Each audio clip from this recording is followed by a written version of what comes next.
want you, baby. And you're nothing for you. These girls are loyal. These girls are loyal. Yeah, yeah. Just got rich. Took a broken. I can make a broken rich. But I don't fuck a broken. I know your girl wanna lay with. Yeah, so guys, good morning, good afternoon, good evening, wherever you're watching from, please like, subscribe, and share. Right, hit the subscribe button right here. Check this out. It's on Amazon.com. Hip hop and Igbo culture by yours faithfully, Martin Fine Quick is alright. You rock. Download. It's also available at St. Teresa's Catholic Church, Umunya. Also available at St. Michael's Catholic Church, Abacha. Nothing for you. These guys are loyal. You don't wanna be kissing your man. No, no, girl. All the sunny in the air, I wanna see you dance. Just got rich. Took a broken. Yeah, I can make a broken rich. But how broken rich? Want you, baby. And you're nothing for you. No, nothing. No, these guys are loyal. Oh, no. These guys are loyal. Rich young hitter. Name got bigger and my chains got bigger, so my chains got bigger. Ferrari, Jackal, switching 4 lanes with the top down, screaming out, money ain't a thing. Me and CB in the bay with her. I sent her back home so you can lay with her. Okay, let's talk about this ice that I'm carrying. All these carrots like I'm a fucking vegetarian. Inside out EDF, keep a red bone wet. Rolex is on deck. She know I got a check. Doing too good when she ride that whip. Man, I wouldn't trust that chick. Nope. Why you coming? Show me something. When I call her, she don't leave. And I'm about she don't cheat. Come on. Why you fronting? So tell me something.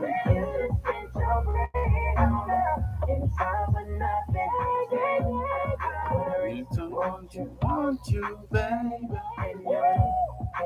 Nothing for you. These guys are. These guys are.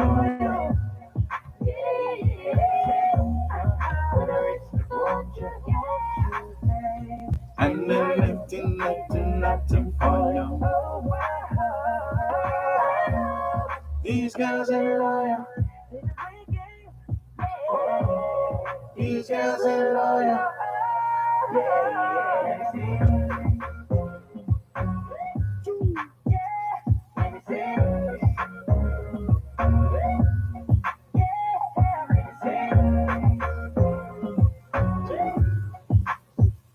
Let me see. Ladies and gentlemen, tighten your seatbelt as we take you on this smooth ride. Let's go! It's the morning drive on 103.5 Ebola DFM, keeping your morning engaging as we take you through the smoothest ride on radio from 7 a.m. to 9:30 a.m. Getting your morning inspired, be informed, let's interact only on the morning drive. Make it a date with Martin Shuku, aka Meta. And the crazy FE Eminary, aka Classy. From Monday to Friday, from 7 a.m. to 9:30 a.m. on the morning drive. 103.5 Echo DFM.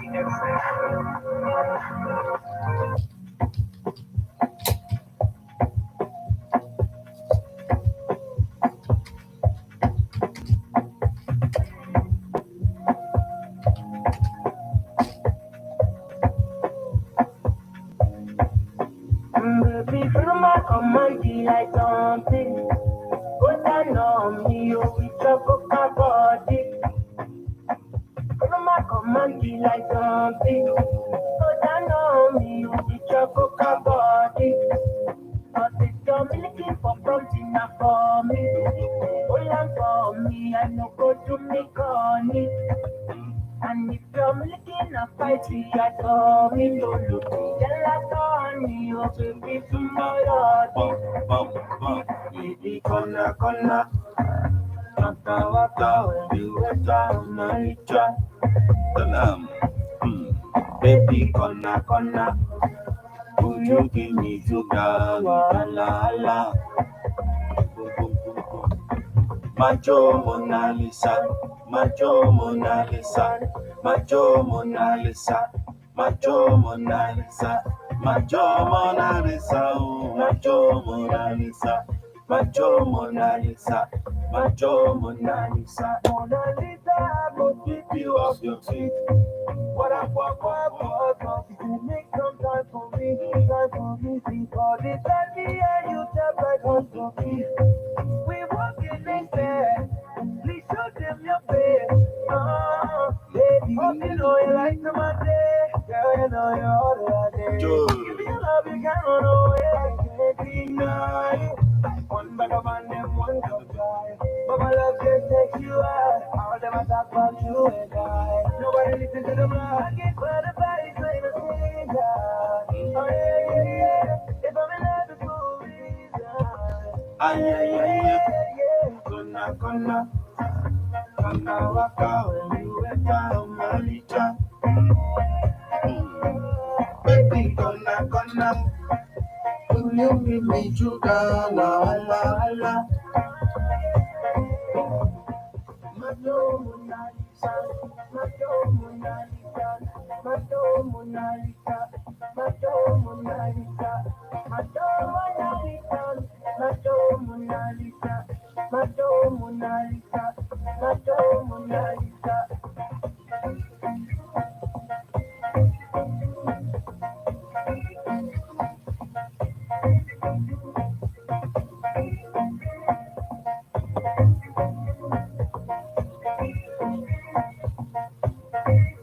No matter what it is, you need to be happy right now. Yatago. Yes, Soliana Menandoge Yatago. You need to be happy from time to time. And with that happiness, you attract good things your way. Otuakos wedding at the universe.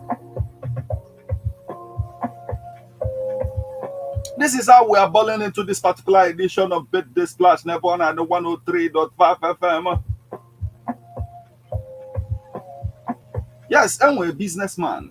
Only a poor when I call na jumbo advice of Mofma. Nana like if for young people na business. On a deal be more for a young person to Yotago name of man business. No name of only battle of on a business and any advice. On any advice. They make sure no matter my fan alone is young. But now almost if a man or work saying about advice. Or send any advice, watch up so some mother now behave will go advice or use only any facility. Yotago. So some mother now. Out of if you know you got advice, not just mother now, be not at that advice and all. Now the last person on your advice, you have to go not just on the person advice, thinking on the Anamanga PNT again. Within 3 months, on your Kazana business, okay, the people quick and cow on a very good day. Now since I on your bona Mekata, West or Gabico, that advice again, you shut up. I'll just me again. Go to a course this morning. We ball into this particular edition. Bet the splash, they're born at the 103.5 FM. Oh, more one kind but metal. Yes, okay for now. We should go this morning. God is a course at the right now. Spotting the imperialism before Hoy Berries and course this morning. You have to go.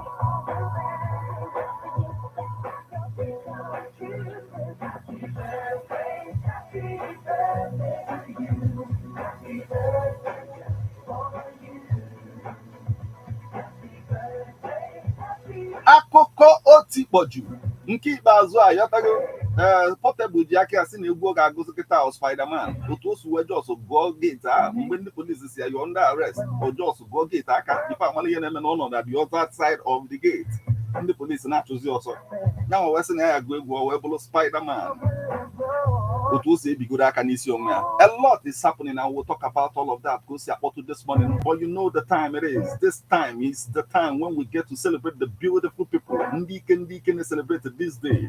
Today, the 17th day of May 2024. A great day that we must rejoice and give, glory to the King of Kings and Lord of Lords for making it possible for us to see this day. So, to open us all our day, I need Buchalo Chukwu Kika Biama, Nasia Papa Napia Jide, Yotago on Gim with any Gigi them only while. Yeah. Akụkọ otikpoju a na-egbuchakwa fia aka na-egbuchakwa lehia si na-egbucha yotago onwelo any amount of mgbucha ya egbuchalụ Chukwu okike akụ yotago ka ọ dị enough. Akụkọ otikpoju.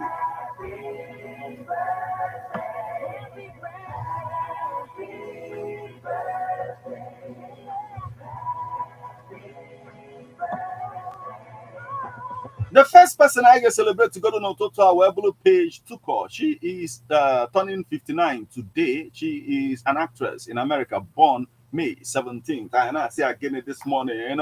Happy birthday! Yes, it's unfolding.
Today is also the birthday of Nikki Reed. She is an actress born May 17th and she's turning 36 years old today. And I say again, happy birthday. Yes, get involved. Let's celebrate you too because this party right here is your party. You know, send SMS or WhatsApp messages on 080-9666-1035. And it is celebration galore up in here. You can join us on Facebook as we are live at Ebona at the 103.5 FM. Drop your comments on the comment section of the live video right there.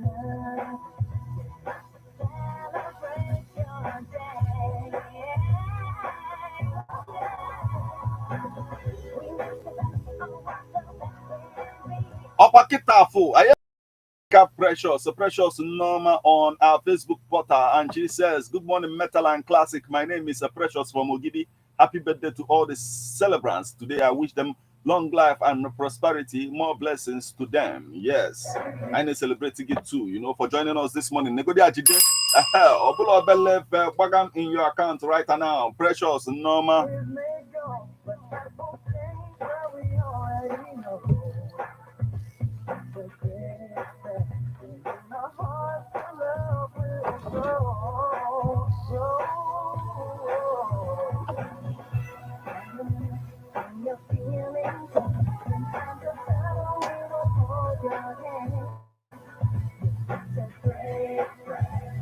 Yes, today is also the birthday of Hale Harper, actor, born May 17th. He's turning 58 years old today. I see again, happy. Yes, it's unfolding.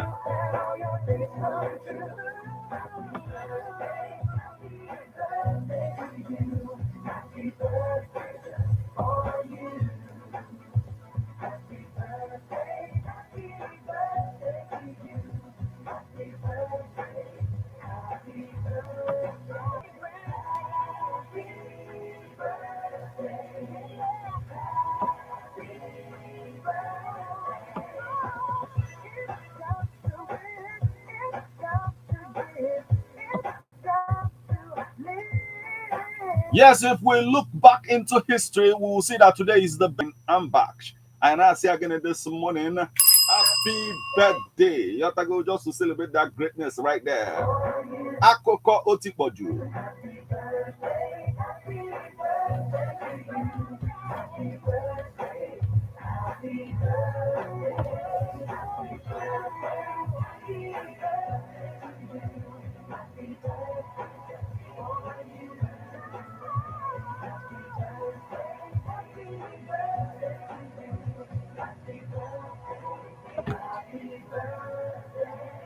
Yes, it's unfolding, and we must proceed. But we'll continue with the celebration. Yotago, because now we're going to celebrate right now.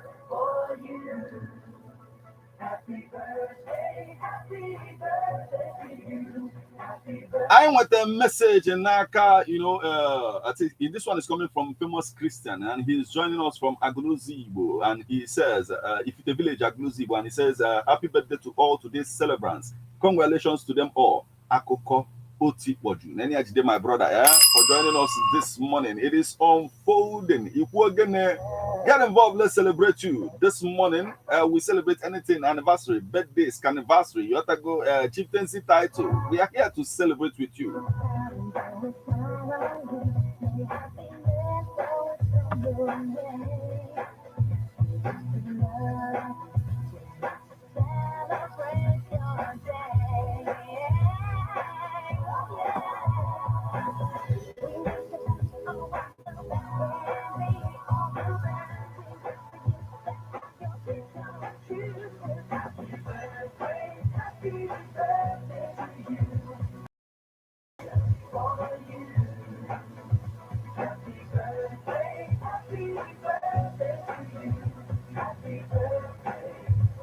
Yes, we must proceed.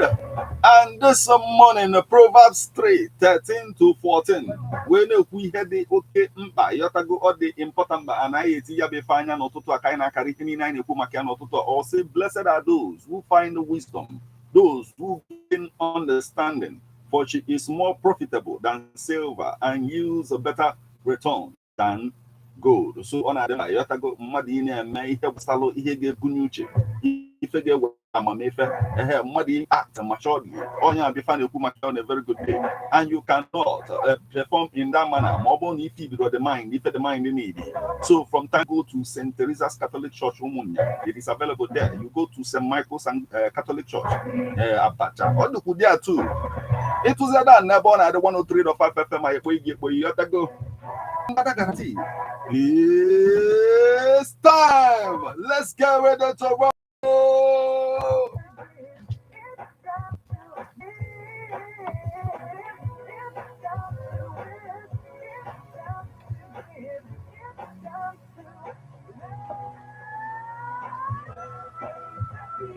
Only figure men wanted the field with joy. Yatago. And somebody go Kakowa Kaohanaze Hotana on a very good day. No one go be possible you will waste the mother basu. If we in a pan and faha in another form, if upon a half was you would if upon a hope on a mother man, no he gave you a mota, we didn't want able to miss you the more in a mota, Yotago, the more fun I met the more in a mota, the more in advance. Oh, Yamelo, you came back. Na ego, na crow, the two of them were, had the sea or the Sakata too. Mana ego the bigger, Yotago, Mana crow pempe, and because of Mpa crow one of that for ego last only you take more advantage of ego never no be Pesianazo, Makoka Canazo, or just what the Sadia, ego am before me. If you go get measurable rise but very high, on our Buguna, Liguna, Ligo, Yotago, Naga higher.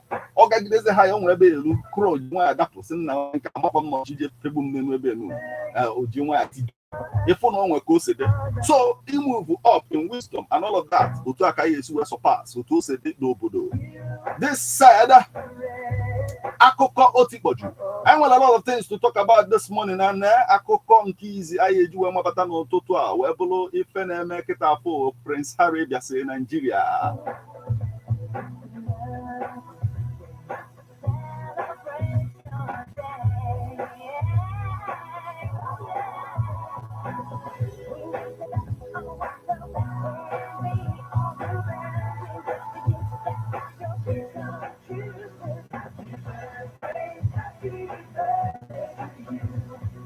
Our journalists see some things about the visit of Prince Harry in Nigeria on a very good, and we're talking about the Duke and the Duchess of Windsor's visit to Nigeria. And I call that now old goes related to some things in history. The journalists, compared this like the Nigerian human rights record to Nazi Germany. You have to Nazi Germany when Adolf Hitler, where Adolf Hitler no name Matia. Now, Nehoku also desperate to show his wife they were still royal in the eyes of the world. the Duke of Windsor took Wallis on a tour of Germany in 1937. They were greeted ecstatically.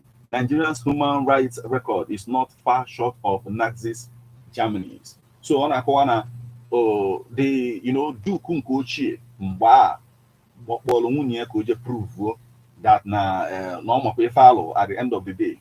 Kona achi prove ya be fe no kwa otu aka o si dịkwa ka Duke nke anọkịta bụ Prince Harry na ọ na-achọ improve something to na ọ na-achọ improve something to nwunye bụ onye claim bụ na ọ bụ a Nigerian on a very good day, and at the same time na Nigeria's human rights are so much different from nke Germany. Nwanne m nwa ka ihe nwekwu na nke aka wee na-aga n'iru. Germany back in the days or not Germany of nke Nazis Germany mgbe yotago mgbe Adolf Hitler nọ ka na-anụ ka ihe nwekwu. Oh well, ihe anyị makwabu na ọbịa na visit and visit ọbịa lọgalụ ọfụma ịghọta.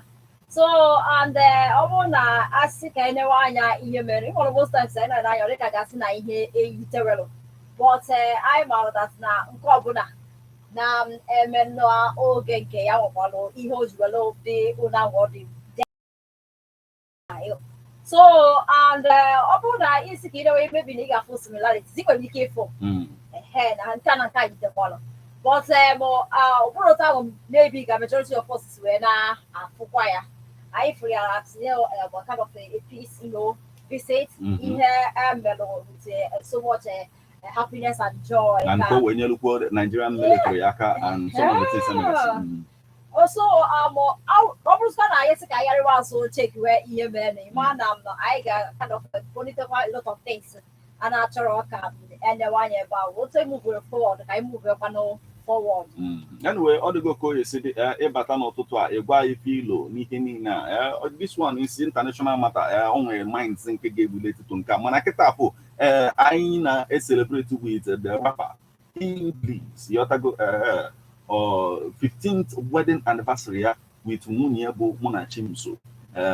Or he all go see, family pictures, how you celebrate here and everything. You have to go, a lot of people they celebrate the fact because no problem. Oh, no, you have to go, go back in the days on boss 10 feet container. You have to go, 10 feet container. That's Igbo man of mission. Right now, you have to go, I celebrate to go with him this morning. I hope was a happy 15th anniversary to the chick who stole my heart and has kept it absolutely safe for 15 years. 20 if we add the years we dated. Now 20 years ago, 15 years we're married. Also to my soulmate, my best friend, the love of my life. 15 years with you have been the most magical journey, my forever crush, my constant source of strength and inspiration. I love you forever, to the moon, to the planets, and back. Possible. Elon Musk make it different. They say, also 15 years ago, we started writing our love story, a tale I want to keep telling for a lifetime. Grateful for the beautiful life we have built together. I celebrate fan on Toto. This beautiful message is from English. Well, all the most house we are now celebrating, although it's 15 years. We did now marriages and everything, but how I'm making it and say I appreciate what each other like was having big marriage and their home. So now of my heart seek I saw how and celebrating go see them and so much from Umpole Ogidi. I'm celebrating my lovely marriage because we will be 9 years by May 31st. I can't wait to see that day because my husband will celebrate it in a grand style. I'm inviting everyone and also begging all to shower their blessings on us. Thank God. Mommy go see from Ogidi. I never that day, and Obia will celebrate, greatly with you right here. Go see a Friday like this. I may celebrate, say, okay, that's thank God it's Friday, and thank God for your, union at the end of the day. Yes, all the go at the end.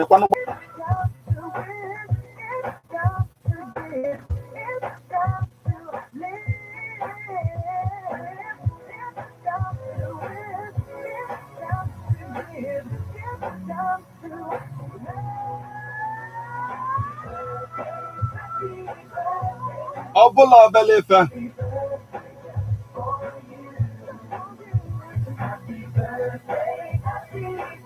I want to put on describe or kidnapping as cannibalism.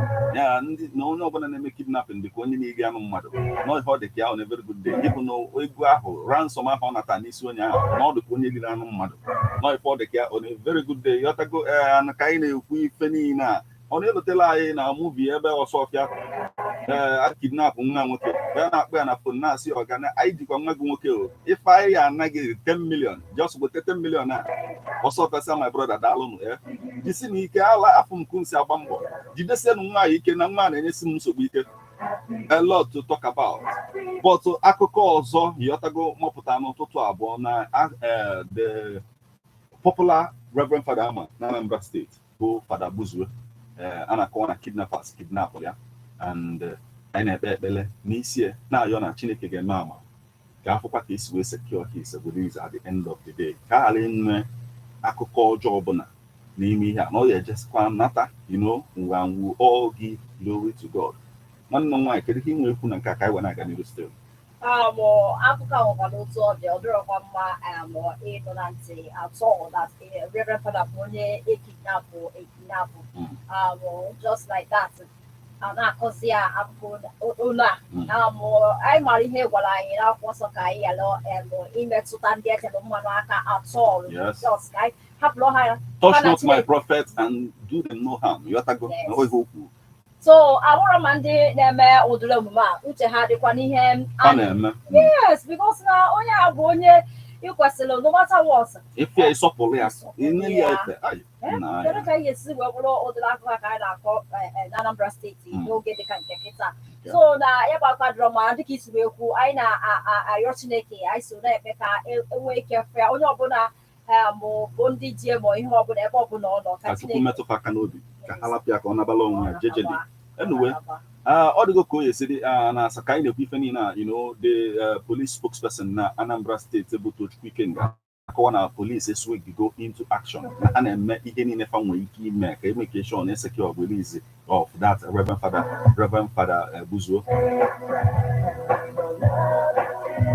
Ọ dịgo ka ọ ga-esi dị ịbata n'ụtụtụ a itile anyị ọnụ na ya bụkwu kedu ife a ga-eme ịghọtago about the insecurity ya nwere n'obodo at the end of the day ịnekwa anya fụ na Gọvanọ Charles Chukwuma Soludo na-agbasi mbọ ike when it comes to this ọ na-agbasi mbọ ike nnọọ even the commissioner nke pụrụ apụ everybody na-testify to ịdị mbọ ọgba onye nke agakwa kịta ịghọtago we are hoping that a lot will happen.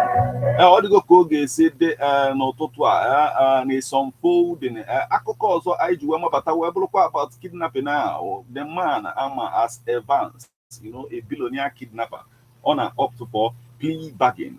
He goes by the name Chukwudueme Onwamadike, popularly known as Evans, and his co-defendant Joseph Emeka, charged with murder and attempted kidnapping, have opted for option of a plea bargain. Now, the state lead counsel, Mr. Yusuf Sule, informed the court about the plea bargain option on Thursday when the case was called for rearrangement. The case was called for rearrangement before Justice Adenike Kokas of an Ikeja High Court.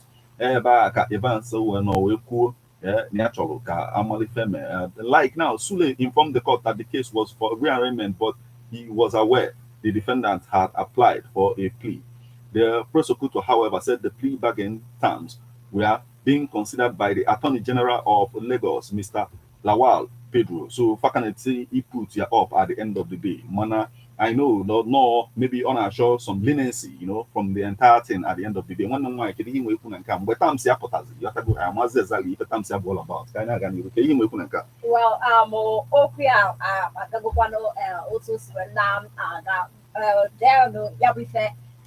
Melo ọ na-akọwakwa that ya emerọ then sipota wee kọwakwa na ya bụ court till now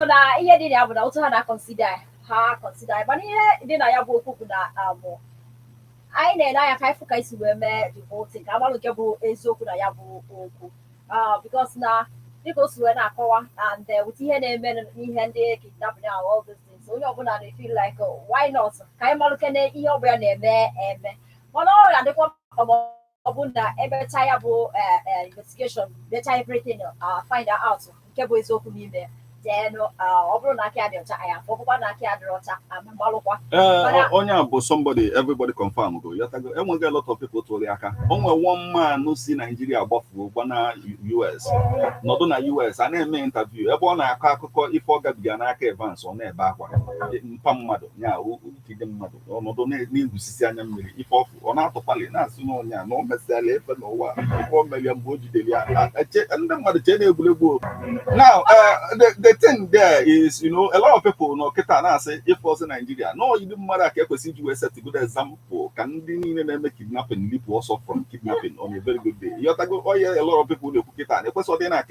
and all of that.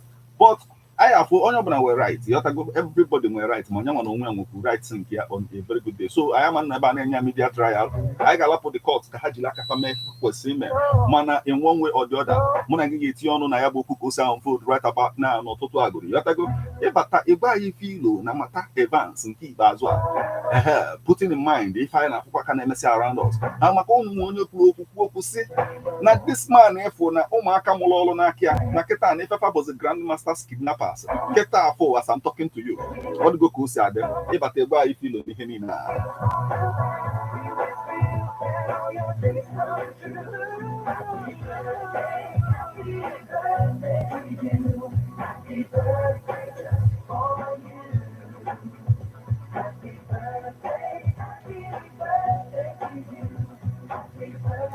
Akụkọ ọzọ anyị ji wee mabata n'ụtụtụ a wee bụrụ akụkọ ife na-eme n'Abia steeti enwere ụmụaka ịtọ a na-achọ achọ asị na ha je visit ya their grandmother na-anazi na at the time na afọzifa ụmụaka ịtọ they go by the name Gideon Osinachi, Divine Osinachi, Gideon Osinachi the 8 years, Divine Osinachi the 6 years, and their 4-year-old brother bụ Israel Osinachi. A na-akọwa na Gideon nọ primary 2, Divine nọ and Israel Fanab nọze 3 and nọze 1.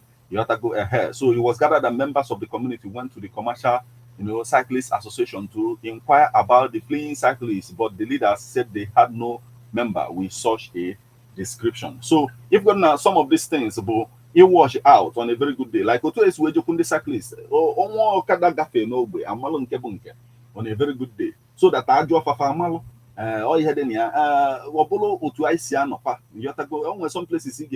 If on the cyclists need not say they are like on the Okada Nino Seba and AC uniform.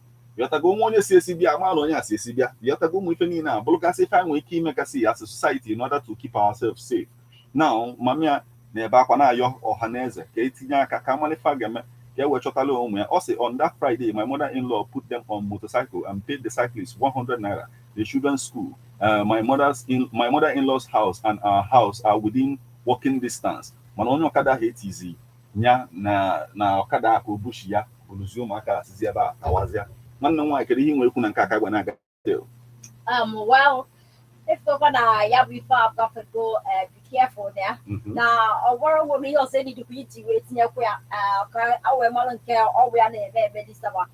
Nke bụ se nke ụmụaka etinyeze ha na baby keke mo Okada kọwazi akụkọ ọzọ bụ ihe mmadụ na-aghọtara ozi nke taa. So na ya bụ ife nwute anyị na-ehopụkwa na ga-afụ ya bụ ụmụaka na-achọ achọ mana ifugokwa ya na ndị nne na nna ga-akpachapụ anyị na nke kịta jizikwa na jide aka ha wee na-eduga ebe ọbụla ha chọrọ ọ bụla nọkọta ịlapụziela onye ọkada ma ịlapụla onye keke ka o buruzie kaba ọ bụrụ na ịma nso onye abụrịtin mana at the end I gonna pay attention to agbalụ ma ọ bụ na sifigo na ha mewerugo ọzọ wee papazi nke ikpeazụ ala bụ itinyezie nwatakịrị na keke maọbụ ihe a achọwakwa ya achọrọ so na a na-enezi anya maybe ha na-aga skuulu n'ahụ ndị uwe ojii ma ihe ndị ọzọ na-afọ ka sekuriti etinye anya wee na-afụ dat na at least na ha dị safe with ndị na-ebuga ha na ndị na-ebulata ha schools na ihe ndị ọzọ otu ọbụla ga-esi wee mee ya ka afọ na-adị na-adị ụdịla akụkọ a imagine 3 n'ofu family just like that. Anyway, ọ dịgo ka oge si dị ị na-ege ntị n'ebe ọ na-adị 103.5 FM ma ihe ị na-ege ntị na ya na-abụ birthday splash anyị ejeka gbachala nwa ja ya aka afịa anyị na-achịata will continue on the stories and making rounds our social space this morning goes at it Wait till I don't know. Stick around with us.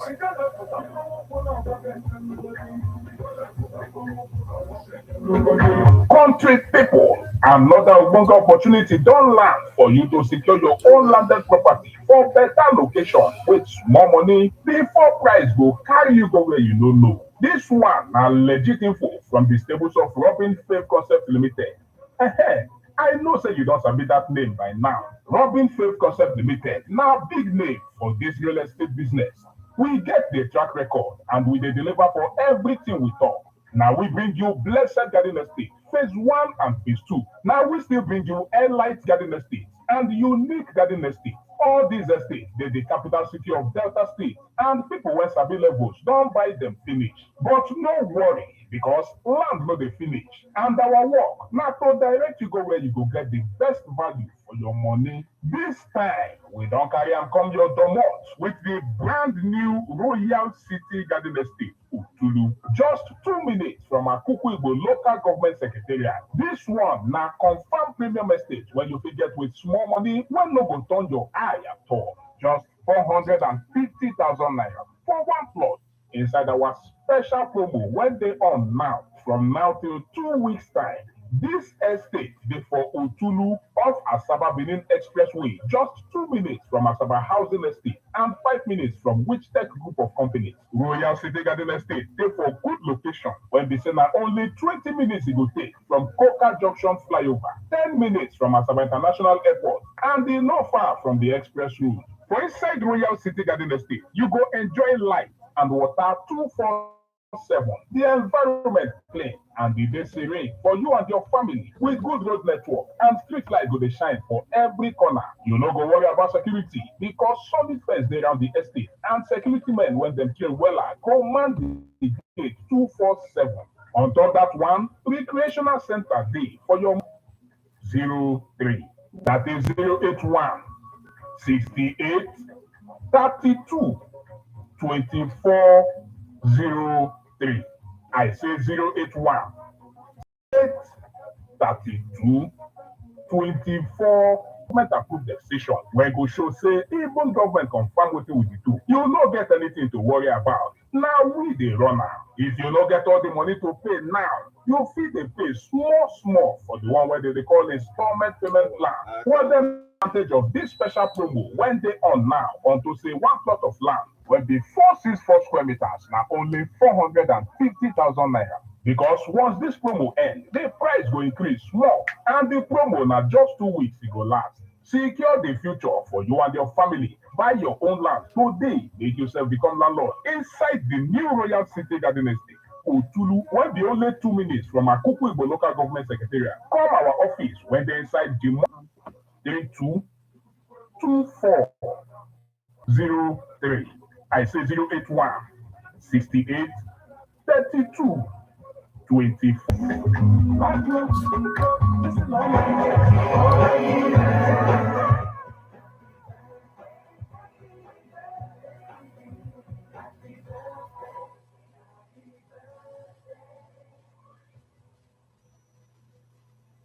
And we are back. Nebona the 103.5 FM. Bet this splash unfolding right before your before Kita Fuko said go to no tutwa. Yotago.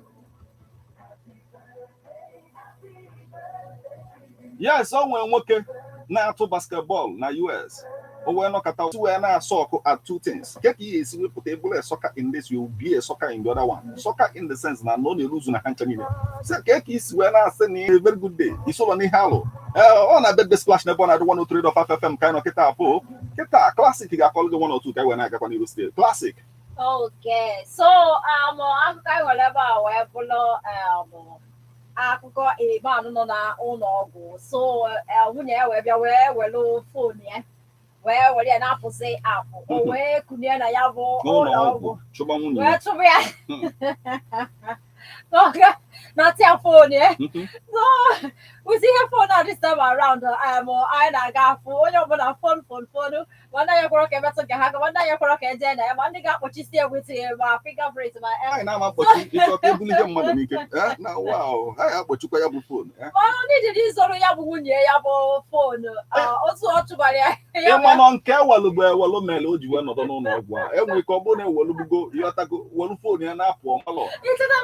By the time o ji wee chọpụtasị na ewelu onwego BP na ewelugo phone ya ịghọtago o wela ndị n'ụlọ ọgwụ a na-ekwukwa bịa welukwa ọzọ. Na wow. So ị na-repair phone ya lụkwara phone. Ya ga-enye ya ego. Ma ya ka warụ fini alụ phone maka na ọrụ ọrụ ya phone ya mebiri emebi na ọ ga-emebi ihe dị na family ya just alụ ni alụ na ego jide lapia. Anyway, ọ dịgo ka o si adị this morning ịbata ịgwa anyị filo n'ihe niile aka ose nwoke asị ya tido from Britain n'isi onwe ya si ebe a ya ji nwa ya naba ka esi wee gwa ya naba ozugbo a sị na this man bata United Kingdom as a student yotago o ji student ago obido yotago na-emekwa ọ na-study accountancy but at the same time na-emekwa other businesses wee na survive ka ọ nọ na school yotago with time ọba United Kingdom 1977 mana with time ofilizie ọnụ nwaanyị kwụ na UK ebe a yotago n'oze nwaanyị and ka ọnụ nwaanyị ofilie ya abụrụgo citizen yotago mụta ụmụaka na-abụ Jacob and Aaron yotago mana kịta asịa ya bịa tido because na o je ka o je weta akwụkwọ ka o ji wee travel maka na mami anwụ na Ghana ka o jekwa mami ya yotago awesịa my friend na bazie na ọ bụrụ ibụrụ onye obodo a oche na-egwuregwu like that I reject go pure ọnabago kịta as I'm talking to you nwanne m nwaanyị kedu ihe nwe ekwu na nke aka iwe na-aga n'iru still well ọ dịka o chefuru echefu na ya emechara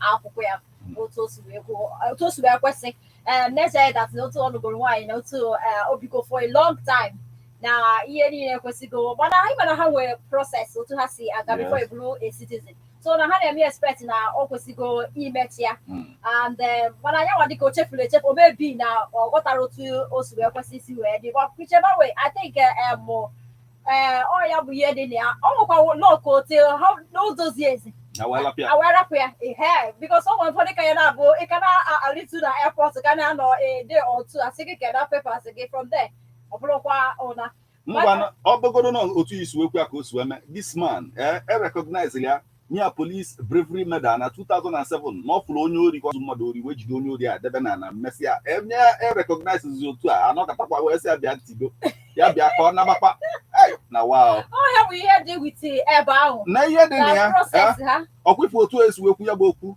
sie nri nke gị sie ofe nke gị ka ọ bụrụ nke gị ịghọtago ejezina na-asị mmadụ tiilu m ofe nwoke a na Gana jeme Gana ka ọ gba mma o nwere ihe ọzọ nwere ekwu na mmata that's the thing there is no place like home onwe ife ọzọ ma ọ gaghị na Ghana be proud of Ghana nọdụ dị a yọtago anyị na gị ga na-alụkọ anyị na nana nnụlụ anyị na ọdọ iwu ụlọ anyị na a lot of anyị na falusin so just be in Africa ka anyị mee Africa ka ọ dị great.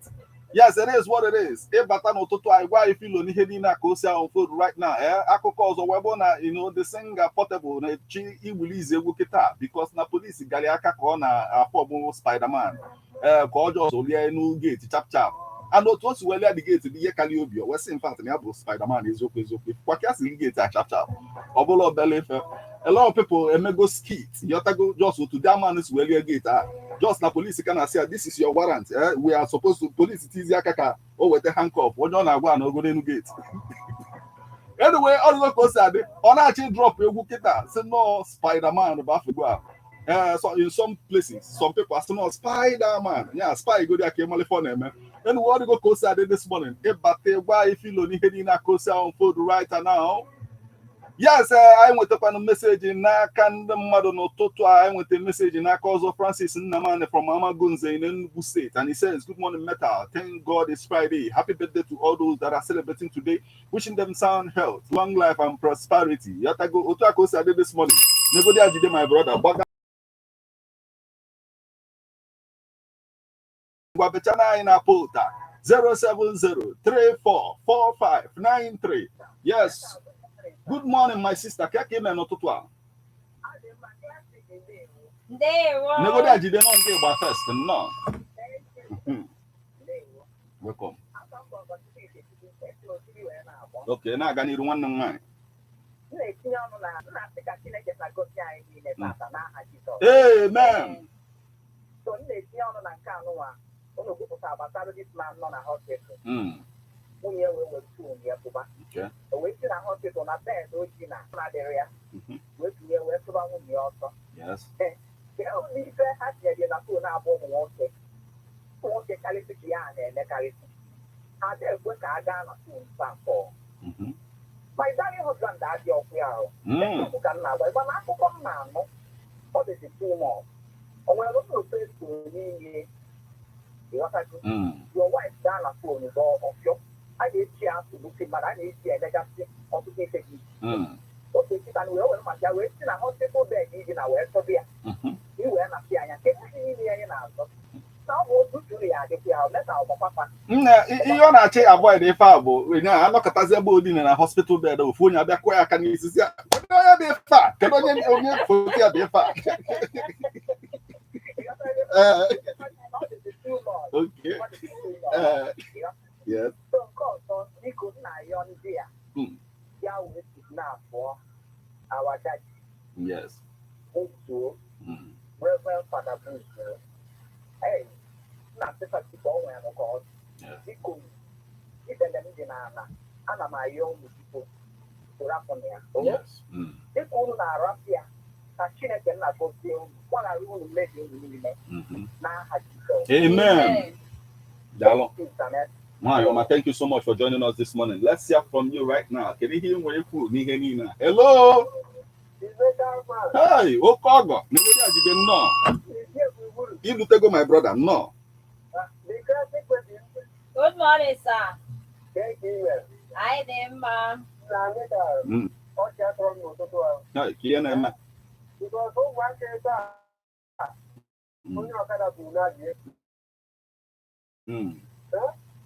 No, no, my brother. Yes.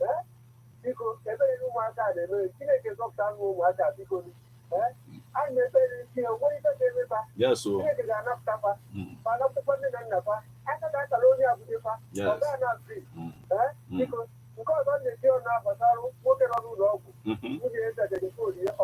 Yes.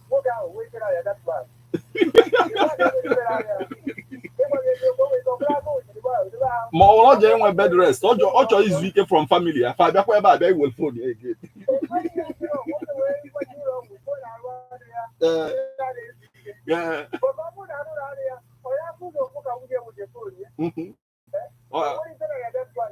Ọ ndị mmadụ a na-ejekwu dọkịta na-asị dọkịta nye m bed rest nwunye m na-abịa before ka ikwuo n'oge.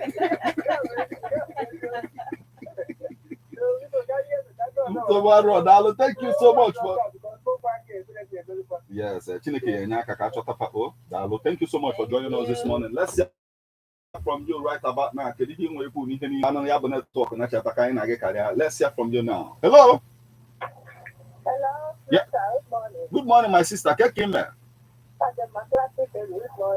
morning.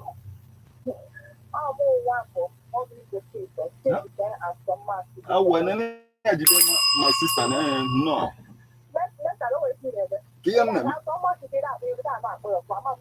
Some much, okay. You were when I get my sister. Oh, you went aware. Yeah, but you know. Mbasa na nje ukwa eji mi ugwa ice cream o si ale eji mi ugwa ice cream.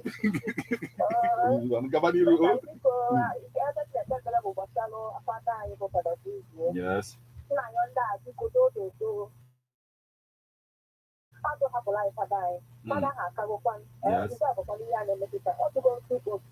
Yes.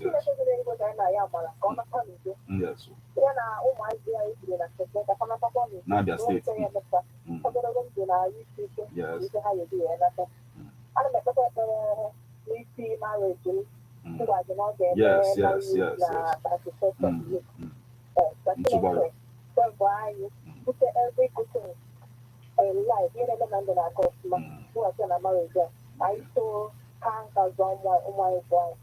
Hey, man, oh, thank you so much for joining us this morning. Yes.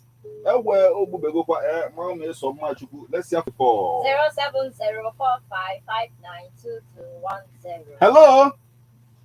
Hello, sir. Yes, one on my welcome back. People, just a second. Okay. I want to hear on some brother speak. Yes. Oh, my God. And on your catapult, my that's yes. So, not the Chinese like people ever know my job. I don't see any more Barakiso. Amen. Barakiso not before my fear. I'm not going to ask people who are the Yahweh. Yes. Well, if I were not in the land like people, they are mother or not, or take it on your phone. Then you rather pay my head, young. Yes.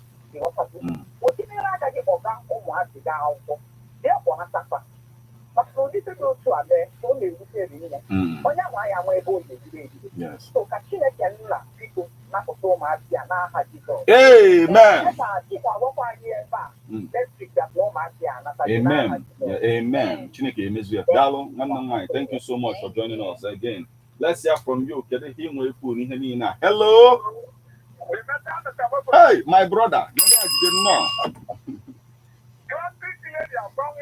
Good morning, sir. If boy akwa baby other asking again because of the time also they take. Okay? Can also say take the time man now.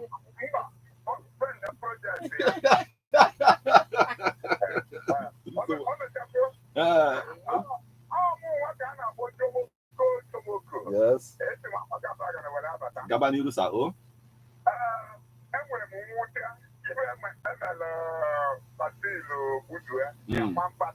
Yes. Priest, yeah. Do not touch my anointed and do my prophet. No harm. No harm. They are very specific thoughts, yeah.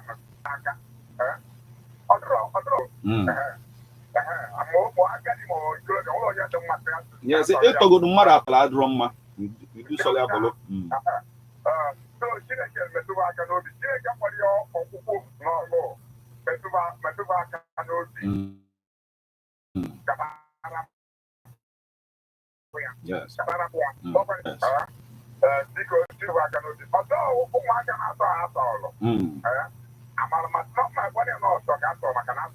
Oh, yeah, one. So, before, one day, not more than I don't know, I get one here, but I'll get out. Oh, dear.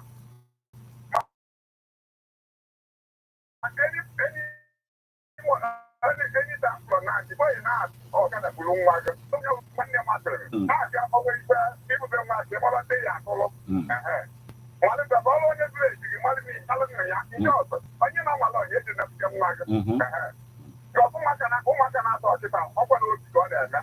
Yes.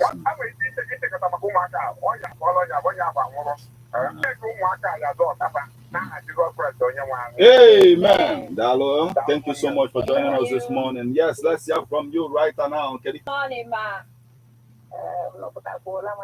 We thank the Lord.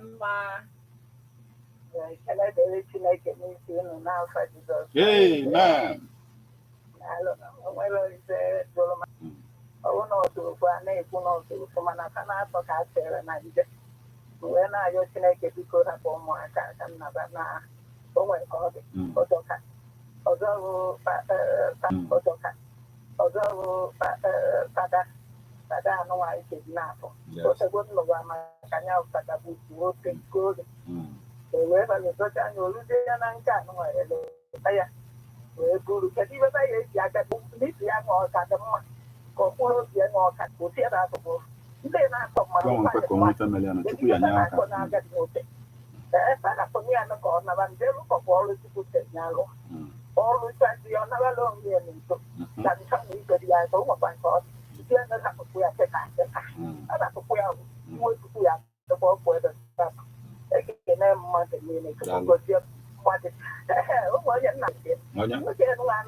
Thank you so much. Mazi Christian Ofondo.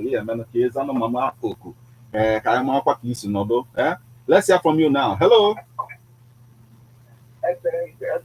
Hi, Nuku Prophet. ọ na-akpọ nwa ya akpọ nwa ọ gbara akpọ ọkwa nne ya ọ na-ere wee na-ajọ nna ọ na-akpọ nwa ya akpọ nwa ọ gbara akpọ ọkwa nne ya my fault, my brother. No.